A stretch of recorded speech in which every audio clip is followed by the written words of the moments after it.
খাবারটা কিন্তু সুস্বাদু হওয়ার সাথে সাথে যদি পরিবেশনটাও একটু সুন্দর করে করা যায় তাহলে সেই খাবারটা আরও দ্বিগুণ টেস্ট হয়ে যায়। দুপুরে আমার ছেলের একদম পছন্দ মতো খাবার দাবার হয়নি। ও ডালটা পছন্দ করে, আর যেহেতু আজকে আমি মাছ করেছিলাম তো মাছটাও একদমই পছন্দ করে না।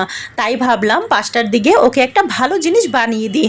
তা ঘরে পনিরটা ছিল, পনিরটা বের করে সব মশলা দিয়ে মেখে 10 মিনিট মতো রেখে দিয়েছিলাম।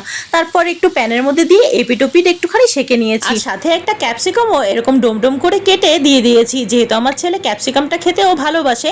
আর এইভাবে লঙ্কা দিয়ে, লবণ, লেবু দিয়ে পেঁয়াজটা মেখে দিয়েছি, এটাও আমার ছেলের খুব ফেভারিট। তারপর এরকম 2-3টে রুটি বানিয়ে নিয়েছি, আর রুটিগুলো সাইডগুলো কেটে এরকম করে পিস করে নিয়ে পনিরের একটা টুকরো দিয়ে, ক্যাপসিকাম দিয়ে আর পেঁয়াজটা দিয়ে এরকম র্যাপ করে একটুখানি প্যানের ওপর দিয়ে এপিট ওপিট সেঁকে নিয়েছি। ছেলের সামনে যখনই আমি দিয়েছি আমার ছেলে তো ভীষণ খুশি হয়ে গেছে। ওকে এই ধরনের খাবার খুব পছন্দ।